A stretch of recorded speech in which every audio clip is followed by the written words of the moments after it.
Je remercie infiniment l'équipe des humanistes. Ça me fait extrêmement plaisir d'être ici. Ils m'ont invité à présenter un livre que j'ai eu beaucoup de plaisir à écrire. Un livre qui raconte quoi? Qui raconte la brève histoire de l'espèce humaine sur la planète Terre. L'espèce humaine sur la planète Terre et de son indissociable boulet, le divin. Dans la première partie du titre, il y a deux mots sur lesquels j'aimerais insister, brève et humain. Le mot brève, je vais vous l'expliquer dans quelques instants pourquoi j'utilise ce mot-là. Mais le mot humain. Il y a beaucoup d'auteurs qui commencent avec l'histoire de l'homme. L'histoire de l'homme. Et la femme dans tout ça. Alors moi, j'ai refusé de dire l'histoire de l'homme parce que je refuse de sous-entendre qu'elle est incluse dans l'homme. Elle a droit à son identité propre. Alors, avec le mot humain, c'est clair que parmi les humains, il y a des hommes et des femmes. Alors donc, j'utilise le mot humain pour donner la place, beaucoup plus de place à la femme, qui compose quand même 52% de la population. En plus, avec la seconde partie du titre et de son indissociable boulet, on peut supposer que la relation entre l'humain et le divin ne sera pas facile. Alors, le livre va vous expliquer pourquoi. Si on peut résumer le livre, comme M. Virard le dit dans sa lettre d'invitation, le livre répond à certaines questions, un certain nombre de questions que tous et chacun, on peut se poser à un moment donné. Alors, vous en faites ce que vous voulez, vous prenez les réponses qui vous plaisent, vous ignorez ceux qui ne vous plaisent pas. Et vous achetez le livre. Pardon? Bon, le livre, ça, c'est une introduction. Alors, comme introduction, pourquoi écrire un tel livre? C'est qu'à l'âge de 82 ans, j'étais à la retraite. Et puis, après une carrière scientifique très intense, après avoir visité le Canada, les États-Unis avec une roulotte de long en large, de haut en bas, je m'ennuyais. Alors, j'ai eu l'idée d'écrire un livre sur tout ce que la vie m'avait appris jusqu'à 82 ans. Et à 82 ans, je peux vous dire que j'en ai appris des choses. Je voulais laisser... 82 ans? Excuse, Hélène a raison. À l'âge de 72 ans. Ouais. Alors, alors, je trouve, je sais pas pourquoi, il y a des personnes, il y a une personne qui est morte récemment, c'était vraiment un grand ami, un membre de ma famille, et il est mort à 82 ans. Et là, j'ai ce chiffre dans la tête. Bon, enfin, je m'excuse, c'est Hélène a raison, c'est 72. Alors, à l'âge de, je me répète, à l'âge de 72 ans, j'ai eu envie d'écrire un livre sur tout ce que la vie m'avait appris. Et si je posais la question, si on avait le temps, là, ça serait le fun. Quelle est la chose la principale, parce que vous avez probablement toutes les personnes qui ont en haut de 60, là, même en haut de 70, la chose qui vous a le plus frappé dans toute votre vie. Alors, donc, ça devient très intéressant de mettre ça noir sur blanc pour laisser quelque chose à mes enfants. Un des premiers souvenirs qui m'a frappé, parce que là, j'ai beaucoup de souvenirs, mais je vais en énumérer quelques-uns. Un des premiers souvenirs, je suis venu en 1945, à la fin de la Seconde Guerre mondiale. C'est sûr qu'en 1945, un peu plus d'années plus tard, j'ai appris que l'homme pouvait tuer sans raison 60 millions de personnes. Donc, je découvre avec horreur la cruauté dont l'humain est capable. Ça, c'est une chose qui m'avait frappé dès le bas âge. En 1951, à l'âge de 6 ans, je commence à étudier le petit catéchisme de l'Église catholique. 992 questions et réponses que j'ai appris par cœur. C'est tout un lavage de cerveau. Ça aussi, je m'en suis rappelé. En 1957, là, c'est peut-être mon petit côté scientifique. En 1957, octobre 57, je ne sais pas si vous vous rappelez qu'est-ce qui s'est passé. Les Russes ont mis en orbite une boule de métal qui s'appelait le Sputnik 1. Une boule de métal. Déjà, le mot orbite, pour moi, à l'âge de 12 ans, c'était nouveau. Alors, je ne comprenais pas trop ce que ça voulait dire, le mot orbite. Mais une boule de métal à 250 km dans les airs, en moyenne, là, il y avait une trajectoire elliptique, 250 km dans les airs, et ça volait sans ailes. Pour moi, à 12 ans, voler de si haut, sans ailes, c'était impossible. Mais les Russes avaient réussi ça. Mais le tour de force, que moi, j'en revenais pas, ils faisaient le tour de la Terre en 1h30. Le tour de la Terre en 1h30, il était loin, puis il faisait le tour en 1h30. 1h30 sans moteur. J'en revenais pas. J'en revenais pas. Sans moteur, sans aile. Alors, je demande à mon père, comment ça se fait, comment ça se fait une boule de métal qui va aussi haut puis qui va aussi vite? Il dit, je ne le sais pas. Je ne le sais pas. Alors, moi, je me suis dit, un jour, moi, je vais le savoir. Alors, ça, c'est une chose qui m'a beaucoup frappé quand j'étais jeune. Et là arrive la seconde moitié du 20e siècle et apparaît, là, je n'en reviens pas, la conquête spatiale avec Apollo 11, entre autres, apparaît Internet, apparaît l'ordinateur, qui pour moi, ça a été des développements technologiques extraordinaires. Ensuite de ça, sur le plan humain, je suis vite devenu humain à cause de l'apprentissage, à cause de toutes sortes de raisons. Je suis vite devenu, à l'entour de la vingtaine, athée. Pour moi, ça a été une étape très importante. Et à l'âge de 29 ans, je rencontre une autre étape très importante dans ma vie, l'amour. Lorsqu'on rencontre l'amour, quand quelqu'un vous dit « je t'aime », il fait beau. Et même, je peux vous dire qu'il fait très beau.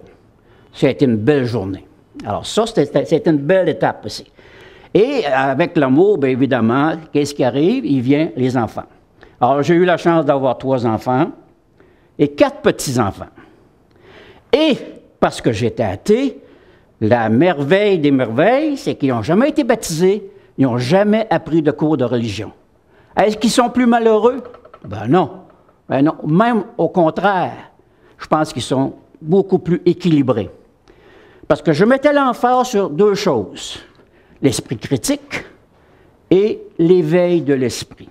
On a travaillé fort, ma conjointe et moi, pour éveiller leur esprit plutôt que de leur apprendre des religions, leur faire subir, comme moi j'avais subi, des lavages de cerveau. Dans quel genre de société que j'aime vivre? Démocratique, humaniste. Par humaniste, dans le mot humaniste, il y a le mot humain, il n'y a pas le mot divin. Alors, avec l'humanisme, on met en valeur les valeurs humaines. Hein, dans une famille, les valeurs humaines sont très importantes. Et évidemment, l'humanisme présuppose l'athéisme et la laïcité. Ma formation de base est celle de physicien. J'ai adoré. Elle m'a permis aussi, non pas d'apprendre le monde physique qui m'entoure, mais aussi elle m'a permis de me poser certaines questions. Exemple, c'est des questions à un moment donné que, oups, ça te frappe. Où étaient les atomes? Parce que je sais comme physicien qu'on est composé d'atomes, principalement d'eau et de carbone. Où étaient les atomes de ton corps avant la naissance? Après la naissance, on sait où ils sont. Incinérés ou dans une tombe. Mais avant. Alors, je voulais une réponse à cette question. Et ensuite de ça, d'où vient la grosse roche, la Terre, sur laquelle je marche? D'où vient le Soleil? D'où vient la Lune? D'où viennent les étoiles? Le ciel bleu? L'air? L'eau? Il y en a beaucoup d'eau sur l'air, qui est tellement importante. Sans air, on ne peut pas respirer. Les saisons? Les divinités? D'où viennent les divinités? C'est une question que je me suis posée sérieusement. Pourquoi la mort? Et qu'est-ce qui arrive après la mort? Alors, ce sont toutes des questions qui, à cause de ma formation de scientifique, je me suis posé à un moment donné. Une autre question, la vie est rarissime dans l'univers. Pourtant, elle est abondante et diversifiée sur la planète Terre. Pourquoi? Abondante et diversifiée sur la Terre, rarissime dans l'univers. Pourquoi? Bonne question. Et finalement, une autre dernière, quel sera le futur lointain? Pas dans 100 ans, pas dans 1000 ans, maintenant 1 million. Quel sera le futur lointain de l'humain sur la planète Terre? Là, on peut anticiper. On peut spéculer. Mais on peut s'amuser aussi. La fiction, ça fait partie de l'être humain. Hein? On peut s'amuser. Alors voilà le genre de questions que je me suis posées à un moment donné, certaines des questions, et puis qui a permis, finalement, l'écriture du livre que je vais vous présenter aujourd'hui. Écrire un livre, c'est très intéressant. Mais il faut choisir un sujet. Un sujet qui va être emballant et de grand intérêt. Sinon, il n'y a personne qui va vouloir te lire. Est-ce qu'un tel sujet emballant et de grand intérêt existe? Oui, ça existe. Oui. Voilà, j'ai pensé vous raconter la brève histoire de l'espèce humaine sur la planète Terre. Je dis bien la brève histoire de l'humain sur la planète Terre. En effet, cette histoire est très brève.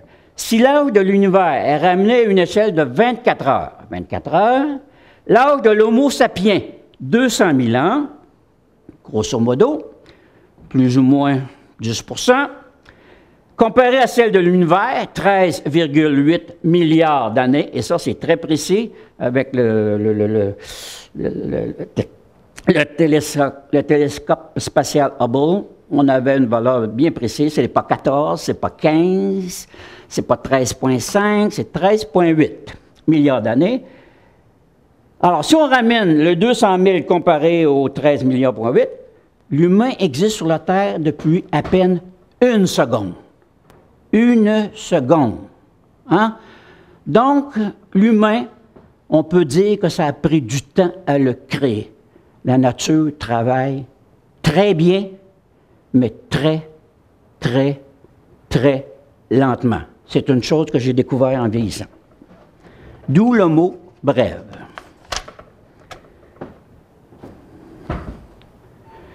L'histoire de l'humain est connue depuis longtemps. Il y a beaucoup de monde qui l'ont raconté. Ils l'ont rencontré de nombreuses fois. De nombreux auteurs l'ont rencontré. Ça fait que moi, là, je ne suis pas original en racontant l'histoire de l'humain. Je répète ce que d'autres ont déjà raconté. Mais, y a-t-il moyen de se démarquer? Y a-t-il moyen? Alors, pour se démarquer, oui, je vais raconter le point de vue de l'historien, qui est bien connu. Mais, je vais rajouter en plus, et ça c'est très rare, moi je ne l'ai jamais lu en tout cas, non seulement le point de vue de l'historien, mais je vais rajouter aussi le point de vue du philosophe, du scientifique et du religieux. Alors ça commence à faire un peu plus différent. Mais si en plus, je vous disais que je vais vous raconter ça avec, à travers une lorgnette scientifique, logique, rationnelle et objective. Alors là, ça commence à faire beaucoup d'outils qui font en sorte que l'histoire se démarque. Hein? Ça commence à être intéressant. Alors, je vous fais grâce, là, à vous de juger si ce que je dis est vrai. Finalement, ce sujet fascinement, te force à réfléchir, l'histoire de l'humain, te force à réfléchir à 3 idées existentielles. 3 idées. L'histoire de l'humain. Alors, les 3 idées existentielles, d'où venons-nous? Qui sommes-nous? Et où allons-nous? Et beaucoup de philosophes disent que c'est quasi impossible de répondre à cette question. C'est leur point de vue. Ce n'est pas le mien. Moi, je pense que ce n'est pas si difficile que ça. En tout cas, c'est ce que j'essaie de faire dans le livre. C'est à vous de juger si j'ai réussi ou pas. Hein? Moi, je fais toujours des affirmations. Vous pensez que je prêche pour ma paroisse. Hein? Alors, c'est à vous de juger si je dis vrai ou non. Qui sommes-nous? D'où venons-nous? Pour savoir d'où nous venons, il y a les 4 premiers chapitres. Il me semble, pour savoir d'où l'on vient, il faut parler de l'origine de l'univers, de l'origine de la Terre, de l'origine de la vie sur la Terre et de l'origine de l'humain sur la Terre. Vie, humain et la Terre et l'univers. Alors, faut créer ni plus ni moins le décor avant de parler de l'humain. On crée un décor et il vit dans ce décor-là. Alors, on va en parler. L'origine de l'univers. Dès le premier chapitre, le livre traite de l'origine de l'univers, traite de la compréhension de cette origine est très importante. Car c'est le début de tout. Tout commence là.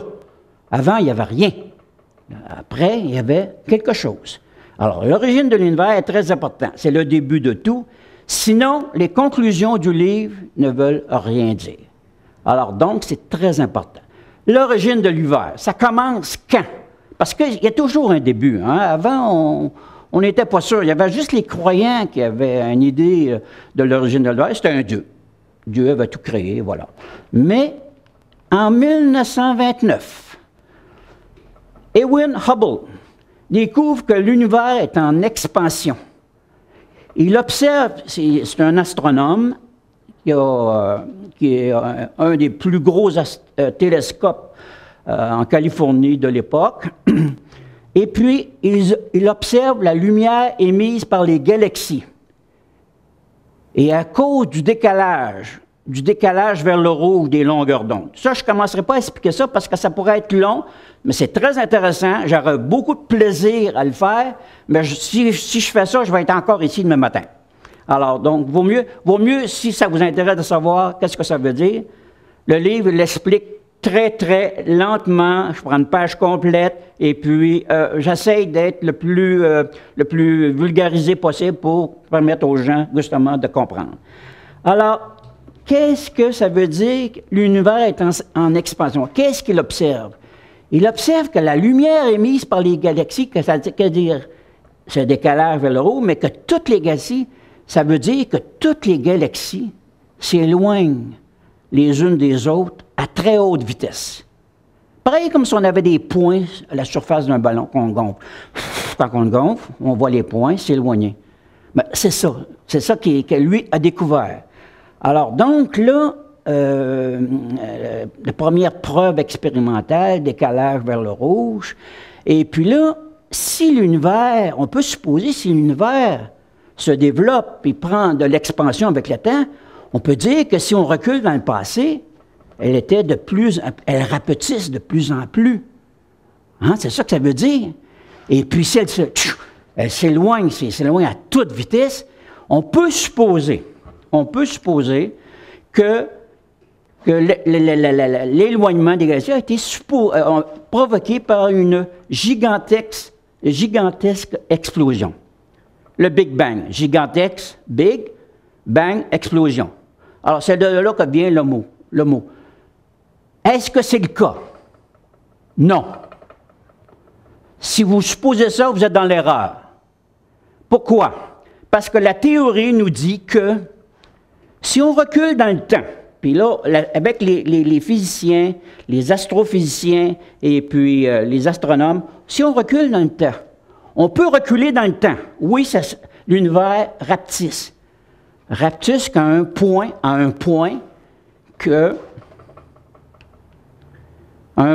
où l'univers est très dense, très, très, très dense. En fait, est tellement comprimé qu'on peut quasiment supposer qu'elle est tout l'univers, toute la matière dans l'univers est dans un point très dense, excessivement chaud, des milliards et des milliards de degrés, et très lumineux. C'est tout ce que la théorie dit. La théorie ne dit rien de plus. Elle ne dit pas que c'était une explosion. Non, on ne fait pas cette hypothèse-là. On dit que si on recule, l'univers était très dense, très chaud, très lumineux. Mais si on recule pendant combien d'années? On a mesuré l'âge, parce que c'est ça qui est intéressant. une preuve qui prouve que, oui, ça l'a diminué avec un certain... Si on n'était pas capable de déterminer l'âge, la théorie ne serait pas valide, mais on a déterminé l'âge de 3 façons différentes. 3 façons différentes. Très scientifiques, très précises. Et on arrive tous à la même âge, 13,8 milliards d'années. Alors, ce que par ironie on a appelé le Big Bang, je vais continuer à utiliser l'expression Big Bang parce que tout le monde a déjà entendu parler du Big Bang, mais c'est le début, le début. Alors donc, on peut supposer, on ne suppose pas, on sait que le Big Bang a commencé il y a 13, milliards. Qu'est-ce qu'il y avait avant? Avant? On ne sait pas. On ne sait pas. Ni les scientifiques. Les scientifiques, quand ils reculent dans le temps, ils frappent un mur. Ça s'appelle le mur de Planck. L'autre bord de ce mur-là, toutes les lois de la science, de la physique, ne sont plus valides, n'existent plus. Même le temps et l'espace. C'est difficile à s'imaginer. Pas de matière, pas de temps, pas d'espace. Même le temps et l'espace n'existent plus. Alors donc, il n'y a aucun scientifique qui va vous dire qu'est-ce qui s'est passé avant le Big Bang, ce n'est que de la spéculation à ce moment-là, et même le croyant. Le croyant ne peut pas dire, parce que personne ne le sait. Alors, si le croyant est honnête, on ne sait pas, il n'y a pas le droit de spéculer autant que le scientifique. Avant, on l'ignore. Maintenant, cette découverte, en 1929, a eu des conséquences énormes. Parce qu'avant, il n'y avait que les croyants qui pouvaient dire que oui, que le croyant pouvait affirmer que tout avait été créé de façon spontanée par une divinité éternelle, toute puissante, qui vivait dans un univers fixe et que cet univers-là était éternel. Le croyant, c'est ce qu'il disait.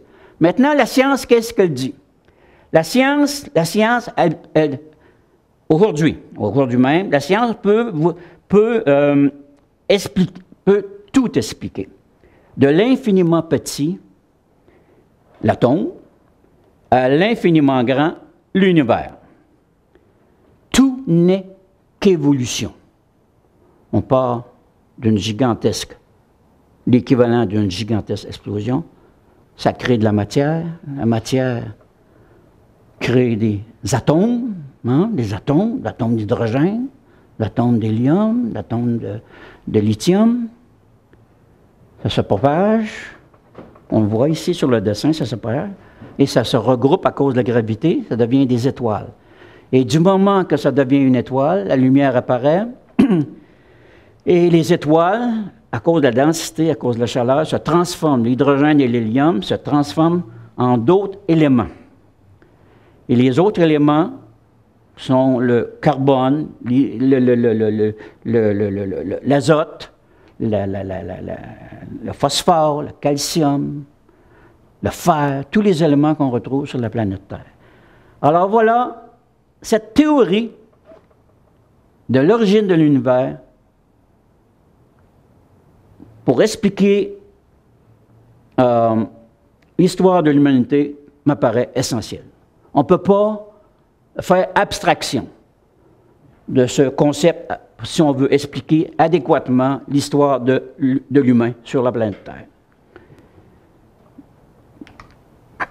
L'origine de la Terre. L'origine de la Terre, ce n'est pas compliqué. On sait très bien que ça a été formé par des débris d'une supernova. C'est quoi une supernova? Une supernova, c'est une étoile géante, beaucoup plus grosse que celle que le Soleil. Puis c'est une étoile qui, à force de créer des éléments de plus en plus lourds que l'hydrogène, c'est comme si on essayait de mettre 100 millilitres dans une bouteille de 10 millilitres. 100 dans 10. Ça ne rentre pas. L'étoile est capable de créer beaucoup de matière, très lourde, mais ça ne rentre pas. Qu'est-ce qui arrive? Elle explose. Et ça, on appelle ça une supernova. Et cette supernova, en explosant, tous les éléments qu'elle a créés en son centre se répandent dans l'espace et forment des débris. Des éléments comme, vous en voyez là, tableau périodique, le fameux tableau périodique. Le tableau périodique en contient 92. Alors, les étoiles ont réussi à créer 92 éléments différents. Pas un de plus, pas un de moins. Ceux qui en ont en plus sont créés dans un laboratoire de façon artificielle. Et ils ont des durées de vie très, très, très courtes. Alors, la Terre, les débris qui arrivent alentour du Soleil, le Soleil les capture. Et ils se mettent à tourner alentour du Soleil, sous forme d'une boule. Hein? Ils se mettent à tourner alentour du Soleil. Et ça forme une planète. C'est arrivé quand? On est capable de dater encore avec très grande précision. Il y a 4,55 milliards d'années. Ça ne date pas d'hier. Hein? Ensuite de ça, cette charmante planète Terre est composée de 92 éléments différents. Je vous demande de regarder les éléments ici. L'hydrogène, le premier, le carbone, l'azote et l'oxygène. Carbone, azote, oxygène. Pourquoi remarquer ces éléments-là? C'est parce que ces éléments-là, à un moment donné, sur Terre, ils étaient sous forme minérale, des minéraux. Le carbone, par exemple, apparaît dans le diamant. Hein? Il apparaît sur différentes formes. Mais avec ces éléments-là, à un moment donné, ils sont apparus sur une forme organique. Organique. Et l'être humain est apparu sur Terre, ce n'est pas par hasard, parce que ces éléments-là étaient là. Puis ils étaient là en très grande abondance. C'est les premiers, les numéros atomiques 6, 7 et 8. C'est les premiers qui ont été formés à l'intérieur des étoiles. Ces éléments-là sont présents en très grande abondance et c'est eux autres, principalement, plus de 90%, l'hydrogène, carbone, azote et oxygène, forment le corps humain. Formidable, hein? La nature, comment elle travaille, c'est fantastique.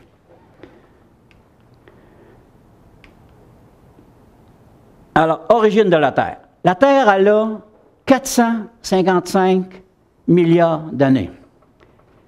À ce moment-là, c'était une boule de feu.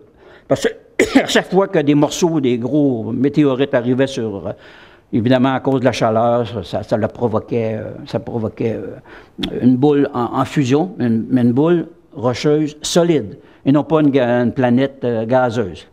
On a, alentour de notre étoile solaire, le Soleil, 4 planètes rocheuses. Les planètes rocheuses sont proches du Soleil. Les planètes gazeuses sont loin. La gravité est moins forte, alors ils sont plus éloignés. Mais par contre, les rocheuses, la gravité est plus forte, sont plus denses, alors sont plus près du Soleil. Alors, donc la Terre, au début, était une immense planète rocheuse en fusion. Et ça a pris 800 millions d'années pour qu'elle se refroidisse. 800 millions. Alors, qu'est-ce qui est arrivé? C'est qu'en refroidissant, il s'est formé comme une croûte à la surface. Une croûte d'environ 100 km. OK? Alors, 800 millions pour refroidir.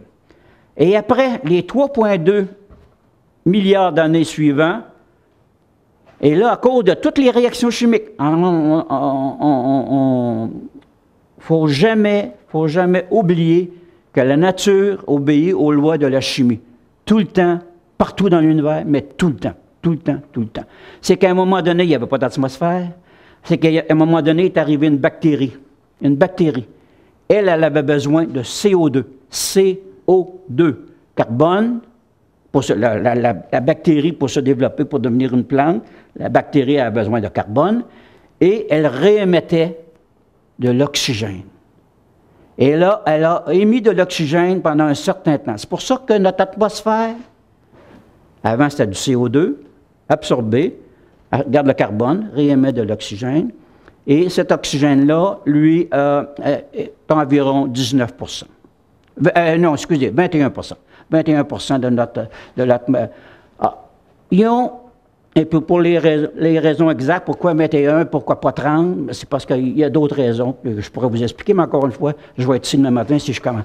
Alors donc, pendant les 3,2 milliards d'années, principalement des bactéries, ça c'est des cellules sans noyau.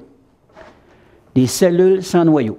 Et puis, l'oxygène. Alors ça a été, regardez le temps que ça a pris pour créer les premières... et puis après ça, il reste 550 millions d'années. Bien là, c'est l'explosion cambrienne. Qu'est-ce que ça veut dire, l'explosion cambrienne? C'est que les premières cellules avec noyau ont été créées à partir de ce moment-là. Et là, du moment qu'on a une cellule avec un noyau, apparaissent les chromosomes X ou XY. Hein? X ou XY. Déjà, vous commencez à voir, mâle-femelle, hein? Hop là, moi, là, moi, les chromosomes XX, que je les ai. Enfin, commençons pas à rentrer là-dedans, là, parce que ça peut devenir... Et ensuite de ça, ce qui compose les chromosomes, la fameuse molécule ADN. Vous avez tous entendu l'expression. Je ne commencerai pas à rentrer dans les détails aussi, mais cette molécule-là, elle a des propriétés extraordinaires. C'est pour ça que la vie existe. Première des choses, c'est qu'elle peut, je ne veux pas oublier aucun mot, là. Elle peut se nourrir. De quoi? Du soleil, l'énergie du soleil. Elle peut se multiplier. Elle peut se diversifier. À cause des botanets qu'on a, horizontales, elle peut se diversifier. Elle peut former autant le domaine végétal, le domaine animal, que le domaine, non, l'ADN, c'est alors végétal et animal.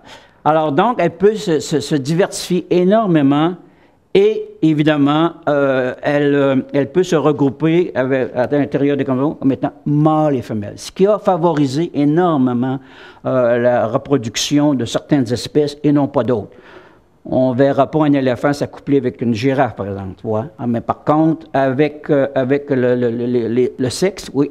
Et là, ça favorise, ça élimine toutes les mauvaises suppositions. Mais là, je vois avant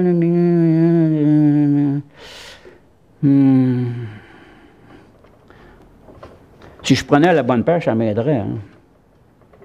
Alors, je disais, cette fameuse molécule peut se nourrir, se multiplier, se perfectionner, se diversifier et se reproduire sous forme de sexe mâle ou femelle. Alors, c'est ça l'explosion cambrienne. C'est que la vie est apparue sous des milliers et des milliers de formes. Et quelles sont ces formes? Alors, vous voyez, pendant les 550 millions d'années, la vie se développe en une multitude d'espèces. Et seuls les mieux adaptés à leur environnement survivent, dont nous, les humains, depuis 200 000 ans. Et quand une multitude d'espèces, ben là, regarde, on voit que l'humain est ici. Alors, il est vraiment au bout, hein?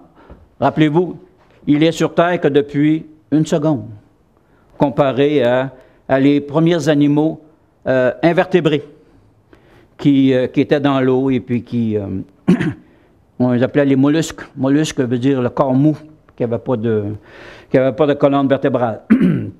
Alors, la vie aime se diversifier, mais seulement ceux les mieux adaptés à leur environnement peuvent survivre. Voilà. Et ça évolue jusqu'à temps que quelque chose qui ressemble à l'humain. Alors, on le voit ici, les primates, l'Australopithèque et l'Homo habilis. Lui, il n'avait pas un gros cerveau, mais c'est le premier à inventer des outils pour survivre. Depuis 2,4 derniers millions d'années, l'espèce Homo, à partir de l'Homo habilis, passe de l'âge de pierre, imaginez, 2,4 millions, c'est pas long, hein? C'est vraiment pas long, passe de l'âge de pierre à la marche sur la Lune. Assez exceptionnel, hein? La petite bébête, là, Homo, là, est assez exceptionnelle. Ça m'impressionne. Alors, si on résume les conclusions des 4 premiers chapitres, qu'est-ce qu'on a appris? Hein? Rappelez-vous, là, hein? Je voulais vous expliquer d'où nous venons. On apprend quoi? On apprend que pendant 8 milliards d'années, tout n'est qu'évolution. Énergie, matière, espace, temps, tout n'est qu'évolution. Tout s'explique. La science peut tout expliquer, de l'infiniment petit atome à l'infiniment grand l'univers. Et que faisait? Ah ben oui, que faisait?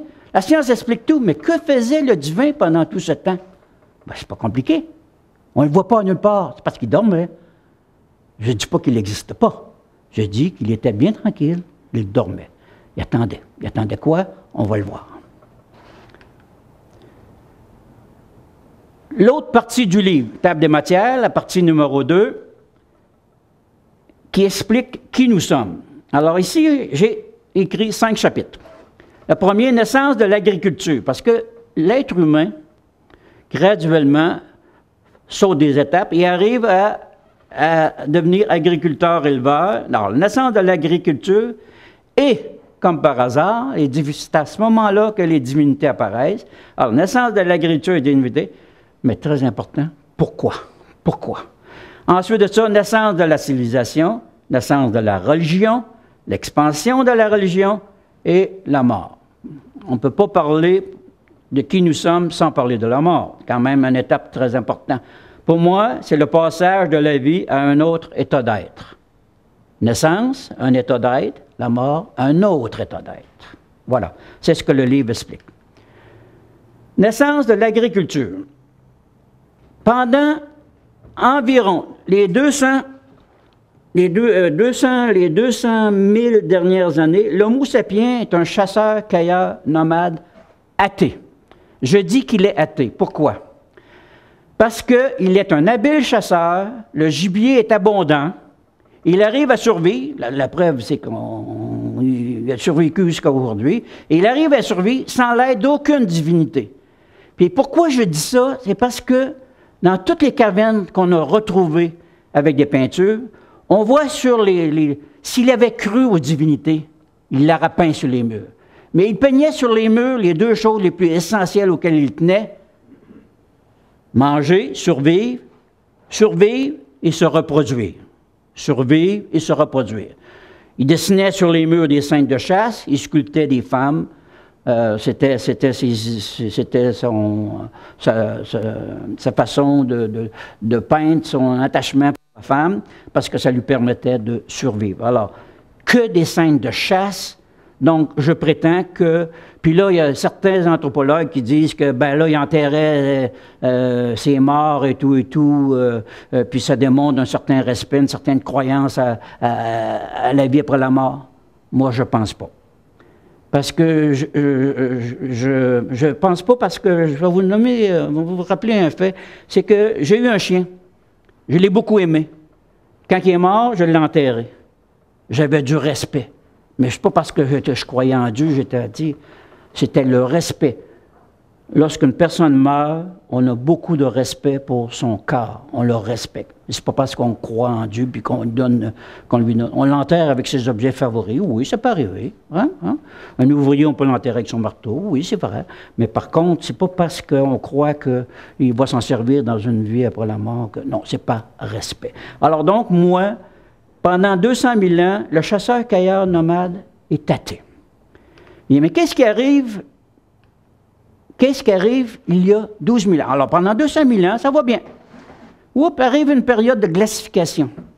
Et là, à cause que la nourriture de tous les animaux là, qui mangent la nourriture fourragère, ben, la nourriture est enfouie sous les glaces, puis les animaux meurent, simplement. Il y en a très peu qui survivent.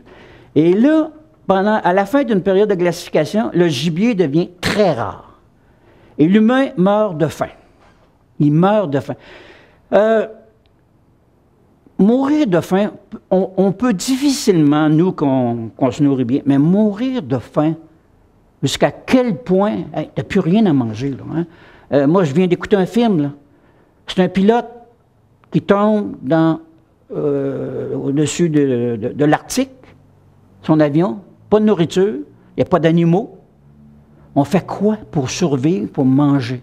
Il n'y a pas d'armes, il n'y a pas d'outils, il n'y a pas rien. Mourir de faim, c'est une des morts les plus cruelles qu'il n'y en a pas. Alors, On est prêt à manger n'importe quoi plutôt que de mourir de faim. Alors, l'humain, à cette époque-là, parce qu'il n'y avait pas d'animaux, il était sur le point de mourir de faim, il s'assoit par terre, regarde alentour de lui,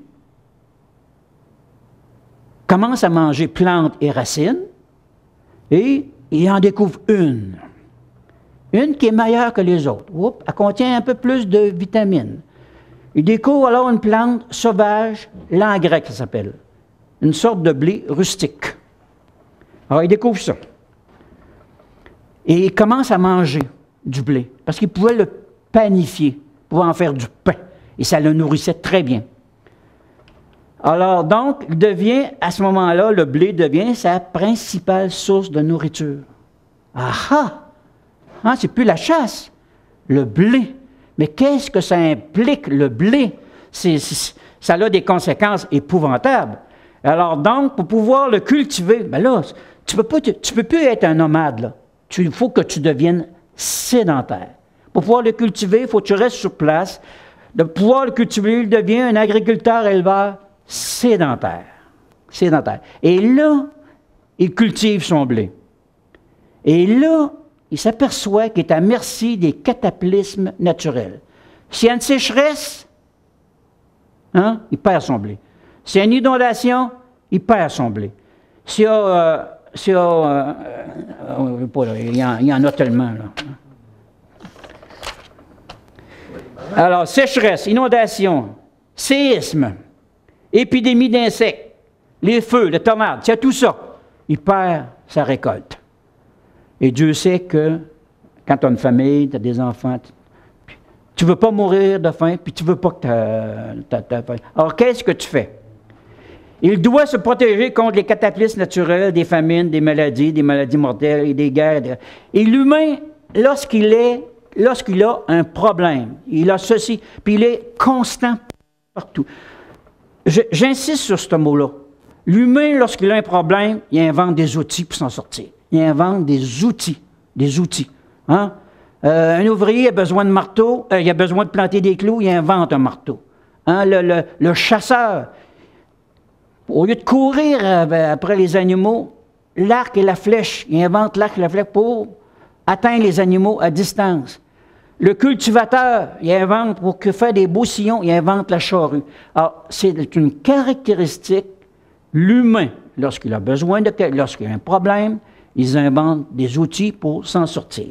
Et là, face aux cataclysmes naturels, puis là, c'est pas tout, là, parce que ça a des conséquences, ça crée la famine. Il y a les maladies, les fameuses maladies, on n'avait pas d'antivirus à cette époque-là. Et il y a les guerres, et puis il y a la mort, il y a tout ça. Qu'est-ce que l'humain invente pour se protéger de tout ça? Il n'a jamais connu ça. Avant, c'était un chasseur. Il pouvait courir après le gibier, puis si le gibier s'éloignait, il avait goût à le suivre. La preuve qu'il était un bon chasseur, il a survécu. Mais là, c'est la première fois. Il est sédentaire, sa récolte, il faut qu'il la protège. Puis à cause des cataclysmes naturels sur lesquels il n'y a aucun contrôle. Aucun contrôle. Alors, qu'est-ce qu'il fait? Il regarde ses plantes, il tout de suite parle à ses plantes. Tu vas pousser, terre et tout. Il lève les bras au ciel et il implore une divinité. N'importe laquelle. À l'époque, il n'y en avait pas beaucoup. Là. Il n'y en avait pas. Supposons qu'elle s'appelle Dieu, là, ou n'importe quoi, là, Allah. Aide-moi, protège ma plante. Il n'y avait pas d'autre choix, il n'y avait pas d'autre outil. Alors donc, c'est là, il invente alors un moyen de protection prétendument très efficace. Le divin. C'est une invention. Pourquoi? Parce qu'il y avait besoin d'un outil pour survivre. Il l'a inventé. Alors ça, c'est fort. Ça, c'est fort, dire cette affirmation-là, c'est très fort. Et là, c'est là que vous pouvez douter de mes paroles. Mais je vais vous donner un autre argument.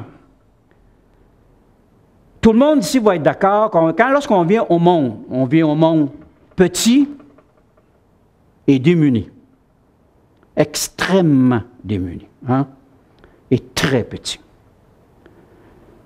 Sans nos parents, 24 heures, 36 heures qu'on pourrait survivre sans nos parents, on vient extrêmement petit et démuni. Et qui qu'on implore lorsqu'on est petit, hein? On a une couche mouillée, puis ça nous dérange, on a faim, il fait froid, nourriture, amour, chaleur. Qui donne tout ça? Les parents. Les parents. Les parents qui sont quoi? Des géants face à l'enfant. Regardez la main d'un enfant, regardez la main d'un adulte, homme, femme. En moyenne, un enfant, 2 pieds, les parents, 6 pieds, 3 fois plus grand. 3 fois plus grand. L'enfant, dès la naissance, pour satisfaire ses moindres besoins, lorsqu'il a un besoin à combler, il implore l'aide de géants. Ses parents qui vont tout le temps régler ses problèmes. Alors, l'origine des divinités, ça n'a pas été inventé à la dernière minute. Ça a été inventé dès la naissance. L'enfant a un besoin, et le mot, j'aimerais que vous reteniez, c'est un besoin essentiel de protection. Besoin essentiel de protection. Je pense que c'est assez évident. Pendant l'enfance, ce besoin essentiel de protection est fourni par les parents des géants à ses yeux. Mais à l'âge adulte, à l'âge adulte, les parents ne sont plus là, ils se réalisent que ce ne sont plus des géants. Alors, à l'âge adulte, il est fourni par des statues géantes de divinité. Et c'est là que l'être humain, pour représenter ses parents, lorsqu'il était enfant, à l'âge adulte, pour représenter, il crée des statues de divinité, qui sont censés, rappelez-vous, il y avait besoin d'un outil, c'est pas compliqué, on ne peut pas les voir, les implorer, il va créer des statues. Il va créer des statues géantes de divinité. Et c'est tellement vrai, tellement vrai. Il y a 12 000 ans, à Göbekli Tepe, on a trouvé un site archéologique, une enceinte, environ 30 mètres. Au centre, qu'est-ce qu'il y avait? 2 monolithes, hommes et femmes. Un monolithe, une barre verticale comme un T. Une barre verticale, la barre horizontale, la tête. Sur le corps vertical, il y avait les bras, il y avait les jambes de dessiner avec un coup de cou. En passant, est-ce que je peux rester ici jusqu'à demain matin, monsieur? Non, hein? Alors, Göbekli Tepe. Alors, on a trouvé ça. Alors, donc, 2 monolithes. C'est où, ça? C'est dans le sud de la Turquie. Entre la Turquie et la Syrie, juste à la frontière. Alors, on a trouvé ça, 2 monolithes, et entourés de petits monolithes, 3 fois plus petits, et sur les petits monolithes, des animaux sauvages. Alors, l'interprétation de ça, il ne faut pas oublier, là, à l'époque, les premières statues, on ne savait pas comment faire des statues. Alors là, c'était une tête horizontale avec un corps vertical, puis des enfants, c'était des petits avec une tête horizontale, mais 3 fois plus petits. Et puis là, sur les petits enfants, c'était plein de dessinées, des sculptures d'animaux sauvages. Alors donc, c'est facile de supposer que, puis regardez les humains qui travaillent là, tout le tour, là, c'était facile de supposer que les 2 monolithes centrales étaient là pour protéger les enfants alentour des animaux sauvages. Et c'était une représentation que je trouvais qui provient de l'enfance de l'enfant. Et c'est une des premières représentations. Et je trouve ça tellement beau. C'est tellement beau. C'est tellement réel. Et là, on peut imaginer que là, il y avait toutes sortes de prières et tout ça. Parce que là, on avait enfin des dieux, une représentation physique. On allait les implorer de protéger les cultures, pour protéger, pour avoir à manger à tous les jours et tout. Alors donc, au centre, 2 monolithes géants représentant les parents. Autour, les enfants protégés par les animaux sauvages. Les parents protégeant les enfants des animaux sauvages. Alors, vous voyez, il y a une continuité. Il y a 12 000 ans. Il y a une continuité dans la façon dont l'être humain agit. Il est constant. Il est comme la nature. La nature travaille toujours de la même façon. Dans une roche, dans les airs, elle va toujours retomber. Toujours. Alors, naissance de la civilisation. Et ça, là, il y a 12 000 ans, oui, mais là, supposons qu'on se rapproche. Évidemment, il y a eu beaucoup d'agriculture, il y a eu beaucoup de divinités. Et là est apparu, parce qu'avec la civilisation, en étant sédentaire, apparaissent les villages, apparaissent les villes, et apparaissent les civilisations. Je vais parler de une. Pourquoi? Parce que c'est elle qui a inventé l'écriture. Hein? C'est pour ça qu'on la connaît bien aujourd'hui. Elle a inventé l'écriture. Alors, les Sumériens, qui ont vécu dans la basse Mésopotamie. La basse Mésopotamie, ça, c'est dans le sud de l'Irak, juste sur le bord du golfe Persique. Ils ont vécu là. Hein? Ils ont vécu là quand? Il y a 3500 ans avant Jésus-Christ, de 3500 ans avant Jésus-Christ, c'est pour ça le signe moins, à moins 2000.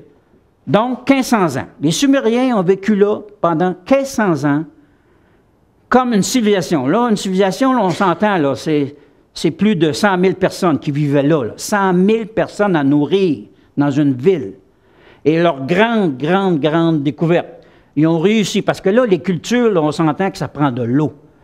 Ils ont créé, c'est eux autres qui ont créé le principe de canaux d'irrigation. On prenait de l'eau des rivières, on la pompait, on l'élevait, puis on garochait ça sur les plantes, on arrosait les plantes tous les jours. Canaux d'irrigation. Donc, très ingénieux pour se nourrir. Toujours pour se nourrir. L'organisation du travail. On peut supposer, pour nourrir 100 000 personnes, ça prend beaucoup de monde.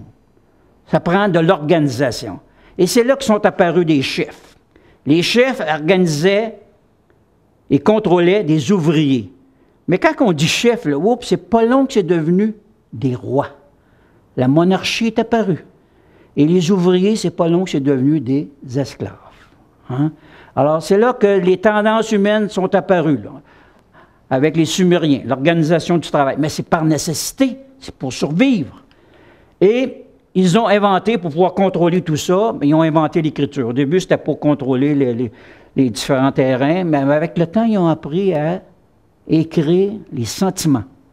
Hein? Dire des mots qui veulent dire des sentiments, et non pas juste pour définir des terrains avec des chiffres. Alors, ils ont inventé l'écriture.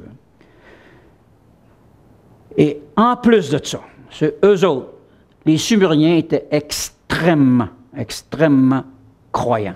C'est eux autres qui ont inventé le concept d'un Dieu créateur du monde et de son Fils, le soleil, source de vie. Ben oui, qui fait pousser les récoltes?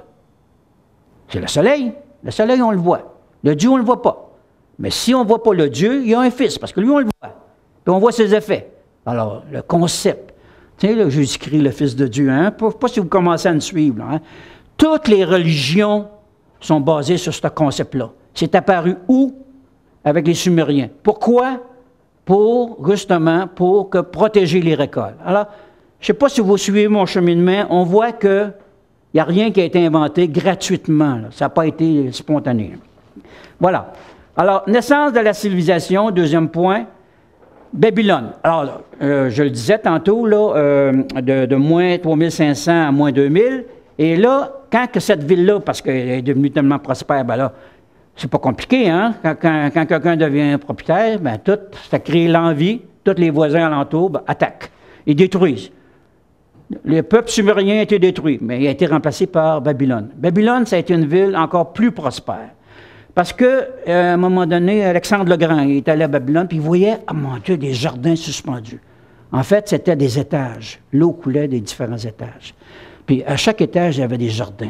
Il trouvait ça magnifique. L'architecture de Babylone, de moins 2000 à moins 500, avant Jésus-Christ, a été une architecture. Si vous allez voir des dessins, vous allez être impressionnés. Tout était la céramique, les pierres qui servaient à créer les murs, les maisons, c'était tout de la céramique. C'était d'une qualité artistique extraordinaire. Et ils avaient réussi à créer les jardins suspendus. Mais ils ont surtout créé, c'est eux autres les grands responsables, le premier récit mythologique. Le premier récit mythologique. Ou, si vous voulez, la première religion, à partir de l'observation du ciel. Ah! Là, ce qu'on cultive pour 100 000 habitants ou 200 000 ou 300 000, pour une grosse population, c'est très important de savoir quand récolter, quand semer. Mais là, on ne sait pas, là, il n'y a pas de calendrier à l'époque, là. On ne sait pas, là, que les saisons, ça n'existe même pas. Alors, qu'est-ce que les gens étaient tellement astucieux, ils observaient le ciel. Ils observaient le ciel. Quelle configuration de ciel, ça avait la forme, la disposition d'un taureau, ou d'une vierge, ou d'un poisson. Ah! Puis là, je pourrais vous en nommer 12, là, hein? Je ne sais pas si vous me voyez venir, là, avec les signes zodiaques. Alors, je pourrais vous en nommer 12. Alors, simplement en observant le ciel. Et là, qu'est-ce qu'ils en ont déduit? Qu'est-ce qu'ils en ont déduit? Bon, ils savaient qu'en observant le ciel, puis le ciel, là, au mois de août et septembre, c'était la période des récoltes. Puis c'était la constellation de la Vierge. Ah! La Vierge Marie, hein, qui a mis naissance à Jésus, qui est vierge. D'où ça vient le mot vierge, qui donne naissance à quoi? À la culture, alors la récolte, à eau. Et on voit que tout ce qui est religieux aujourd'hui repose là-dessus. Ce sont eux qui ont créé la première religion. Alors, le mois de la récolte, le mois de la naissance. Ah ben là, le mois de la naissance, c'est bien certain. Le 25 décembre. Pourquoi le 25 décembre? À partir du 21, hein, monsieur, 21 juin, c'est-à-dire, les journées commencent à raccourcir. Puis ils raccourcissent de plus en plus, jusqu'au 21 décembre. Ils raccourcissent. Mais en novembre, on s'entend là, que, puis là, il n'y a pas grande culture qui pousse parce que le soleil est absent. Hein? Tout raccourcit, toutes les journées raccourcissent jusqu'au 21. 22, 23, 24, il ne se passe rien. Les journées sont toujours aussi courtes. Mais le 25 décembre, les journées, la première journée est légèrement plus grande que celle qui est à présent. Le 25 décembre. Alors, le 25 décembre, ça veut dire quoi? La naissance. Jésus-Christ est né quelle date? Le 25 décembre. Ça veut dire quoi? La naissance. Parce que la durée des jours commence à rallonger. Alors, vous voyez que la première religion, toutes les religions qui ont suivi sont basées sur celle-là. Alors donc, résurrection. Ah ben là, la résurrection à Pâques. Pourquoi à Pâques? Parce que c'est la journée, c'est la Pâques, parce que la durée du jour est plus grande que celle de la nuit. On recommence à semer. Résurrection. On recommence à semer. Alors, voyez que quand on regarde l'histoire des religions, tout s'explique lorsqu'on comprend d'où ça vient. Alors, je vais essayer d'être un peu plus bref. Naissance de la religion. Avec le temps, les divinités deviennent un moyen indispensable de satisfaire le besoin essentiel de protection. Rappelez-vous, l'enfant, besoin essentiel. Hein? Nos fameuses récoltes. Et ces trois mots-là sont vraiment la base de tout. Besoin essentiel de protection. Alors, on invente quoi? On invente des divinités pour satisfaire ce besoin essentiel. Et moi, les divinités, c'est ça qui m'apparaît beaucoup plus important que les religions. On invente les religions qui ne sont qu'une série de rituels pour honorer les dieux, pour leur parler et implorer leur aide. Mais ce qui est très important, avant tout, c'est les divinités. Et expansion des religions, ben là, l'être humain, lorsqu'il a besoin d'un outil, il est très, très créatif. Alors, il en a inventé des divinités. Horus, Attis, Mitra, Krishna, Dionysus, Jésus, etc., etc. J'en ai encore 2, 3 autres, là, ici, que j'aime. Il y a Shiva, aux Indes. Il y a Ganesh, celui qui a une trompe d'éléphant. Je l'aime beaucoup, celui-là. C'est la divinité de la science puis de la connaissance. Alors, c'est une divinité très agréable. Alors donc, l'humain, lorsqu'il a besoin d'outils, lorsqu'il a un besoin à satisfaire, il invente des outils. Les divinités en est une preuve. Maintenant, aujourd'hui, devant le pluralisme religieux, hein, on s'entend là qu'il y a énormément de religions. Le judaïsme, le christianisme, l'islam, l'hindouisme, le bouddhisme, le confucianisme, l'athéisme. Ce n'est pas une religion, mais c'est une façon de vivre, une philosophie. La réponse à tout, au pluralisme religieux, la réponse, c'est parce que je parle de la laïcité, parce que dans le chapitre 8, je parle de la laïcité. qui est une façon c'est un concept très important pour moi. Je trouve que le gouvernement n'accorde pas assez d'importance à ce concept. Le pluralisme, c'est une réalité. Mon petit-fils, là, il va à l'école avec des musulmans, il va à l'école avec des créationnistes, il va à l'école avec toutes sortes de gens. Alors donc, pour permettre à tout ce beau monde de vivre ensemble, croyants et non-croyants, de vivre en paix et en harmonie, il faut accorder à chacun la liberté d'expression. Oh oui, croyez à votre Dieu, vous voulez porter un turban, vous voulez porter un voile, vous voulez porter une croix avec un être humain crucifié sur la croix. Oui, liberté d'expression dans le respect des autres. On respecte les autres. En gros, la laïcité, c'est ça pour moi. Expansion de la religion. Là, à un moment donné, on se rend compte que créer des divinités pour se protéger contre les sécheresses et contre les inondations, l'humain réalise que tous ces personnages mythiques sont terriblement inefficaces, qu'ils sont d'éternels absents. T'as beau frapper à la porte d'une... Quand tu as un problème, tu frappes à la porte d'une divinité. Il ne répond jamais. Il répond jamais. Ça mène où? À la déception. Je suis déçu.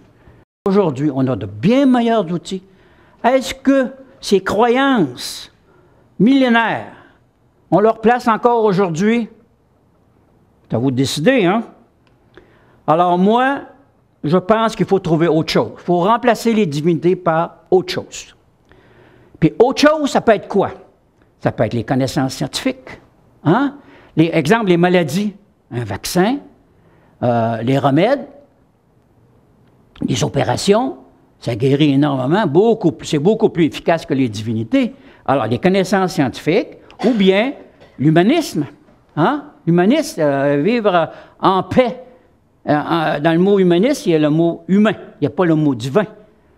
Créer des relations, des relations entre les humains, ça peut être une solution aussi. Pour empêcher les guerres, la solidarité. Hein? Alors donc, ce sont des outils qui aujourd'hui, je trouve, qui ont beaucoup plus leur place. La mort. Ah ben là, la mort, on s'entend que pour les croyants, la mort, c'est d'une importance. Mais c'est quoi la mort? On va commencer par la naissance. Hein? Si vous m'avez bien suivi, la naissance, c'est le regroupement organique des atomes d'hydrogène, carbone, azote, oxygène, phosphore, calcium. Le regroupement organique. Ce sont des réactions chimiques. La mort, c'est quoi? Bien, c'est pas compliqué. Le regroupement, puis la mort, c'est la destruction de ce regroupement. On part de l'organique au mode minéral. Nos cendres, hein, ça devient des minéraux. Entre les deux, entre la naissance et la mort, qu'est-ce qu'il y a? Il y a la vie. Mais la vie, c'est quoi? La vie, elle a 3 qualités. Elle est très complexe. Ma fille, qui est médecin, elle m'expliquait juste le passage, lorsqu'on prenait un verre d'eau, en passant, hein, ça me donne l'idée d'en prendre un. Lorsqu'on prend un verre d'eau, il va dans l'estomac, mais où est le passage pour finir dans la vessie, puis l'urètre, puis l'évacuer? Ma fille, elle m'a expliqué le passage de l'eau à la vessie. De l'estomac à la vessie. Je n'en revenais pas. Je n'avais jamais réalisé que c'est pas facile. Alors, le corps humain est complexe, très complexe. D'ailleurs, Dame Nature, je l'appelle ainsi, a su créer pour qu'il puisse survivre une espèce, un animal, une bête qui est très complexe. Tout ce qui est complexe, automatiquement, c'est fragile. Hein? Il s'agit de penser à un outil extrêmement complexe, il devient fragile. Chapelé par terre, il est complexe, chapelé par terre, il va se briser, il est fragile. Et quand on dit fragile, c'est éphémère. L'humain, là, 400 ans, 500 ans, non. 100 ans maximum aujourd'hui. Hein? Donc, la vie, hein, entre la naissance et la mort, la vie. Alors, donc, ce sont des qualités qu'on n'a pas le choix, là, c'est une réalité. Alors, connaissant tout ça, comment gérer la mort? Alors, c'est pas compliqué, le croyant. Le croyant, l'âme immortelle. Et M. Pion, il a écrit un magnifique article sur l'âme immortelle. Ah, que j'ai trouvé beau. Il arrive avec des arguments très convaincants que l'âme est immortelle. Excuse, immortel ou pas immortel, je me souviens plus, là. Bon, OK. Mais la vision du croyant, il ne faut pas la ridiculiser. Mais c'est sa vision, puis il y croit royalement. Alors pour lui, la mort, c'est que ce n'est qu'une étape de plus vers l'au-delà où il va retrouver les gens qu'il a aimés sur terre. La vision de l'athée. Poussière d'étoiles nous sommes, poussière d'étoiles nous redeviendrons. Et ça, je pense que c'est assez évident. La réincarnation chez les Inuits, entre autres. Ah, ben moi, c'est la vision du croyant, l'âme immortelle. Alors pour moi, c'est là. Pour moi, poussière d'étoiles nous sommes et poussière d'étoiles. Tout ce que le cerveau peut créer, à la mort, le cerveau disparaissant, tout ce que le cerveau peut créer disparaît avec.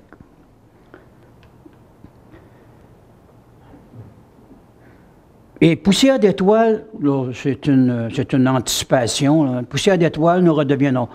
La Terre, dans 1 million ou 2, va être, parce que le Soleil va devenir de plus en plus dense, va attirer la Terre. La Terre va finir fusionner avec le Soleil. Et là, en passant, je ne sais pas si vous le savez, j'ai lu ça récemment, la galaxie Andromède s'en vient vers la galaxie, la Voie lactée, celle dans laquelle on vit. Alors donc, il va y avoir un réarrangement de planètes, de tout ça, tout va être réarrangé.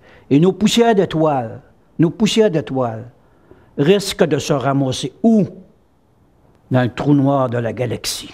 Ah! Moi, mes atomes vont être avec les atomes de Hélène, les atomes de mes enfants, les atomes avec Albert Einstein, les atomes avec Isaac Newton, mes atomes avec russe, là, Poutine, avec Donald Trump, malheureusement. Mais aussi, il pourrait avoir des atomes que je ne serais pas déçu de voir, celle de Marilyn Monroe. Hein? Bon, hein, ça peut être agréable aussi. Alors donc, on va se ramasser dans un trou noir, tous nos atomes.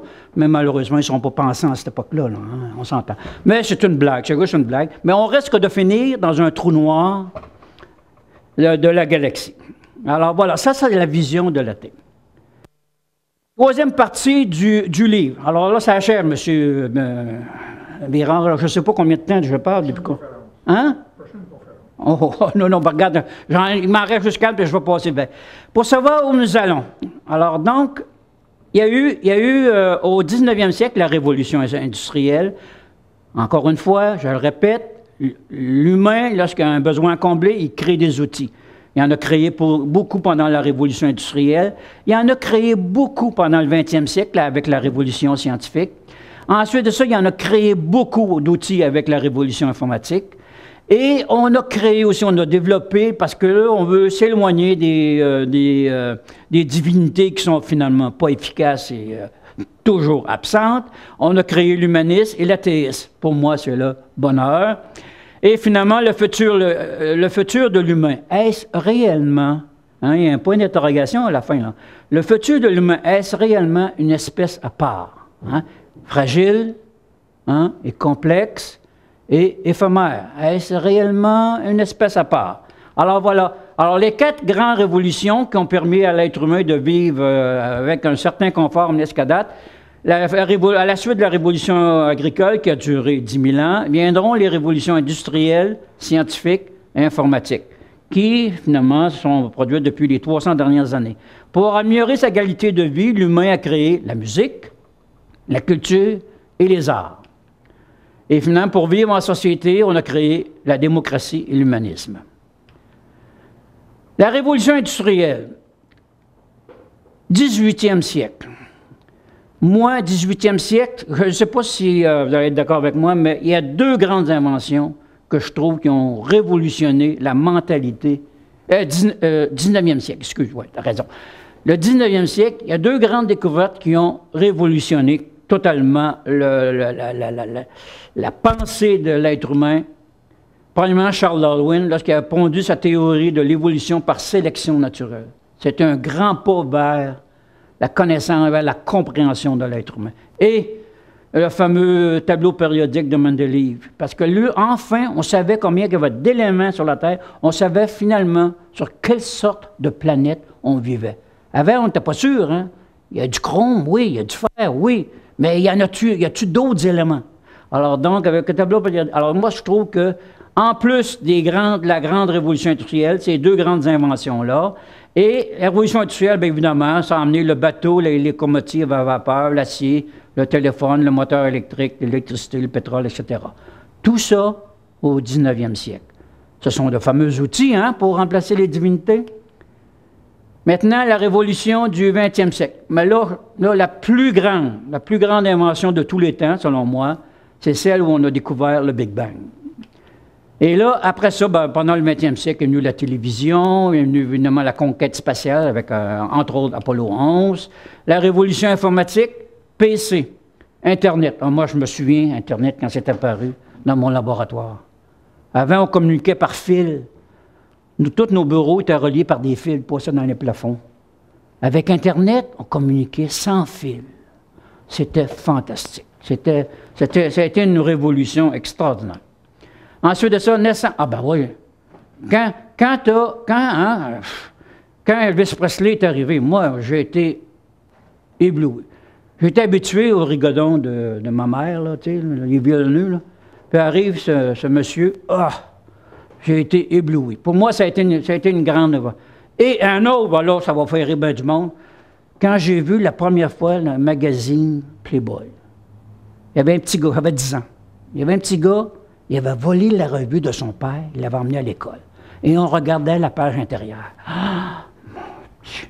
Le climat, faut savoir que le climat était tellement puritain. Hey, on allait dans des écoles, là, des écoles de gars et des écoles de filles. C'était séparé. Puis là, c'était bien défendu de se côtoyer. Ah, c'était épouvantable. Mais quand j'ai découvert Playboy, là, j'ai dit, enfin, il y a une évolution. Le puritanisme disparaît. Alors, mesdames, soyez pas trop sévères envers moi, là. Ça a été pour moi, et le cinéma. Moi, ça a été James Bond. Quand j'ai découvert en 1962 le premier film, enfin, un gars qui est capable d'avoir des sentiments, d'aimer les femmes, mais aussi capable de se défendre avec toutes sortes de gadgets. Ça a été une grande révolution pour moi.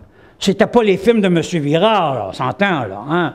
Mais quand on est jeune, on a le droit d'aimer ce qu'on veut, hein? En vieillissant, on se raffine. La révolution informatique. Ah ben là, pour moi, encore une fois, il y avait des piles à chaque fois qu'on envoyait une lettre, donc je travaillais au gouvernement, on voulait s'envoyer des messages, c'était du papier. J'accumulais des piles de papier sur mon bureau. Après ça, on remplace ça par... Je me souviens quand le gouvernement a dit, maintenant, c'est fini les imprimantes, fini le papier. Ils ne vendaient plus de papier, puis ils ne vendaient plus d'imprimantes. Alors donc, ça a été des courriels. Ça a été une grande révolution. Alors, la révolution informatique, l'ayant vécu là, vraiment de très, très, très près, ça a été pour moi toute une innovation. Et lorsque l'ordinateur PC est apparu, on l'avait sur notre bureau, plutôt que de faire affaire à ce qu'on appelait à l'époque un mainframe. Un immense ordinateur qui était dans une pièce centrale, puis qu'on communiquait avec des cartes perforées. Là. On allait porter nos cartes, il exécutait le programme, le lendemain, on avait nos résultats. Maintenant, ça, on l'avait sur notre bureau, comme ça. C'était magnifique. Internet. Ben alors, Internet, je me répète, là, Internet, c'est la connexion de tous les ordinateurs de la planète. Tous les ordinateurs de la planète, maintenant, sont connectés. On peut connecter autant en Asie qu'en Europe, partout, au Japon. Enfin. Internet. Les applications dans la vie de tous les jours. Ben là, essayez d'imaginer Internet maintenant, là, les télécommunications, les services gouvernementaux, les hôpitaux, l'épicerie, les fameux codes barres, hein, ça va tellement bien maintenant. Les commerces en ligne, les services urbains, eau, électricité, métro, feu de circulation. Alors, tu vois, maintenant, on ne pourrait plus vivre. D'ailleurs, lorsqu'il y a des pannes électriques, on perd nos ordinateurs, on est vraiment, on est piraté, on est vraiment dans le trouble. On lit avec Internet. Ah ouais. Humanisme et athéisme. Alors, chapitre 12, je parle de l'humanisme. Alors, c'est quoi pour moi? Alors, nous avons tous un besoin essentiel de protection. Ça vient de notre enfance, OK? Ça, c'est le point de départ. Nous avons tous un besoin essentiel de protection. Même aujourd'hui, même adulte. Hein? Même adulte. Si on regarde bien, on aime avoir quelque chose qui nous sécurise. Les divinités sont d'éternelles absentes. Ce sont les connaissances scientifiques et non les divinités qui ont libéré l'humanité de ces trois plus grands fléaux, famine, maladie et guerre. Ça ne paraît pas de nos jours. Non, mais... Dans laquelle on est présentement, Oui, mais, exactement là-dedans. oui, mais recule de 100 ans. Pense à la variole. Pense avant qu'on invente les antivirus, avant qu'on invente les remèdes. Aujourd'hui, c'est différent. C'est sûr qu'il y en a encore. Mais on a des solutions. Oui, mais on s'en sert pas. Oui. Mais voilà. Ouais, mais on les a. Mais malheureusement, on ne vit pas dans un monde parfait. Hein? D'ailleurs, je vais y revenir. En remplacement des divinités, l'auteur propose l'humanisme et ses indissociables composantes, l'athéisme et la laïcité. L'humanisme. Alors, c'est quoi l'humanisme pour moi? C'est la valorisation des valeurs humaines, l'amitié, l'amour, solidarité, famille, démocratie, etc., sans l'aide d'aucune divinité. Le futur de l'humain est-il réellement une espèce à part? Alors, pas vraiment. Il habite une planète banale, hein? Petite planète dans une galaxie qui n'est pas si extraordinaire que ça, éclairée par un soleil qui est plutôt pâle. Alors donc, sa planète est banale. Ensuite de ça, il est fragile. Hein, je l'ai vu tantôt. Sa vie est éphémère, est complexe, il est fragile. Hein, c'est pas lui qui est le plus fort. Les chevaux sont plus forts, les léopards courent plus vite. Alors, c'est pas lui qui est le plus habile sur cette planète. Comme mammifère vertébré, c'est un mammifère vertébré, la durée de vie probable, tout ce qui est mammifère vertébré, c'est rare que ça l'a dépassé. Tout ce qui est animaux vertébrés et mammifères, c'est rare qu'elle a dépassé entre 1 et 2 millions d'années. Fait qu'entre 1 et 2 millions d'années, l'humain, on peut s'imaginer qu'il a beau être super intelligent, il va disparaître. Et voilà. Il y a encore beaucoup de violence sur la planète. Là, je suis d'accord avec toi. Hein? Beaucoup de violence. Hein? Moi, l'Ukraine, là, c'est... Puis même Trump, la fameuse enquête. C'est indéniable. Mais je vais te dire une phrase. Une phrase. Il y a toujours eu des femmes pour mettre des enfants au monde et les aimer. Il y a toujours eu des hommes pour les tuer. Donc la violence, c'est pas d'hier, c'est pas d'aujourd'hui, puis il va en avoir encore demain. Ça fait partie de l'être humain. T'as beau dire ça fait partie de l'être humain. Il y a toujours eu des femmes, mais des enfants au monde et les aimer. Il y a toujours eu des hommes pour les tuer. Tout le temps. Tout le temps. Maintenant, comment régler ça? Comment régler ça, chère madame? Comment régler ça? Comment régler ça? Moi, je dis, si dans ta cour, en tant qu'individu, tu fais le bien, hein? Tu es amical, tu cultives, tu respectes l'environnement. Dans ta cour, commence par dans ta cour, avec ta famille. Commence par les aimer. Commence par respecter ceux qui t'entourent, par respecter la terre.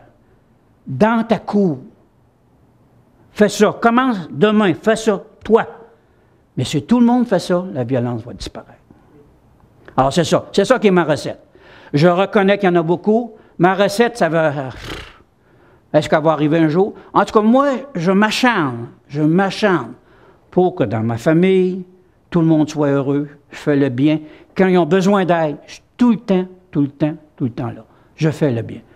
C'est chaque individu, en tant qu'individu, hein, le mot, là, je l'aime beaucoup, hein, en tant qu'individu. Si tout le monde fait le bien en tant qu'individu, la planète va être sereine. Alors, c'est ma recette. Est-il capable de détruire sa planète? Ah, ben oui, on s'entend là. Mais est-ce qu'il va le faire? Moi, c'est ma conclusion. Est-ce qu'il va le faire? Je pense que non. Pourquoi? Parce que c'est sa seule demeure. S'il l'a détruit, il n'y en a pas d'autre. C'est sa seule demeure. L'être humain est ainsi fait. Il est le champion pour se mettre dans le caca, on va dire le caca là, hein? Mais il est champion aussi pour s'en sortir. Il va attendre d'être vraiment dans le caca, pour essayer de s'en sortir. Et moi, j'ai confiance aux solutions que nos enfants, nos petits-enfants, je regarde agir, là, ils font des choses que moi, je ne faisais pas leur âge. Hein. Ils sont drôlement émancipés. Hein. Alors donc, moi, j'ai confiance que la planète, là, c'est pas l'humain qui va la détruire. C'est pas l'humain. Et le futur lointain. Ah ben là, le futur lointain. Qu'est-ce qui va arriver dans 1 million d'années? Je peux vous faire une prédiction. Dans 1 million d'années, le Soleil va devenir tellement chaud que toute l'eau sur la planète Terre va s'évaporer. S'évaporer. Les océans vont s'évaporer. La vie va disparaître. On fait quoi? Il y a beaucoup de solutions. Hein? Alors, les solutions. Alors là, les découvertes du télescope spatial James Webb. James Webb, là, c'est spécial, très spécial. Il va faire des découvertes, il va aller au-delà, beaucoup plus loin que les télescopes d'aujourd'hui. Il va découvrir des nouvelles choses. Il va avoir une meilleure compréhension de l'univers. Une meilleure compréhension de l'univers, première des choses. Ensuite de ça, il va probablement découvrir la vie sur les exoplanètes. Et qu'est-ce que ça va changer dans nos vies? On va avoir d'autres objectifs. Plutôt que de faire la guerre, on va peut-être être intéressé à aller voir qu'est-ce qui se passe sur d'autres planètes.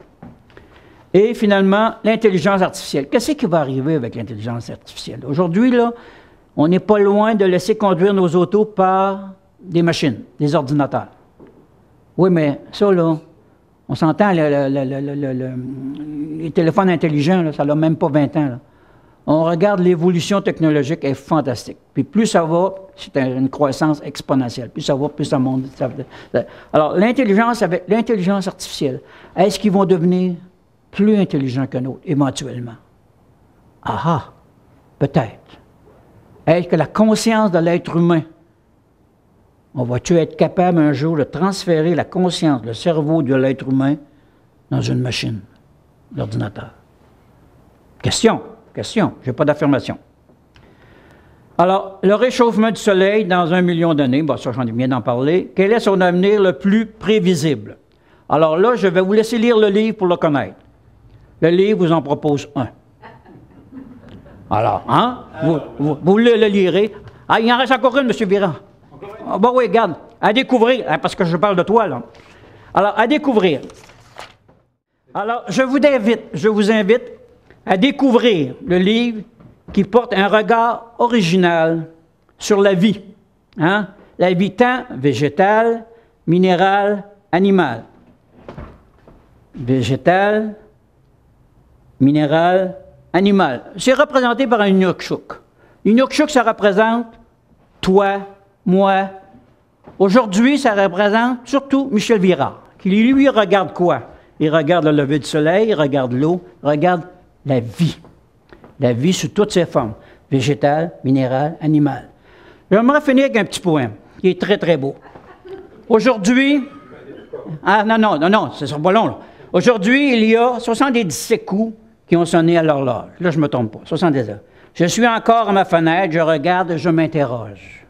La vie, l'amour, l'argent, les amis et les roses, on ne sait jamais ni le bruit ni la couleur des choses. C'est tout ce que je sais, mais ça, je le sais. C'est une chanson, en passant, de Jean Gabin. Ouais.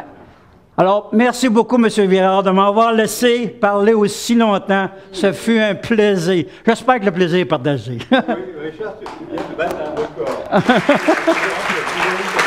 Ah oui? Ah ben là, ça me fait plaisir de l'entendre. Moi, je pensais que c'était la plus courte.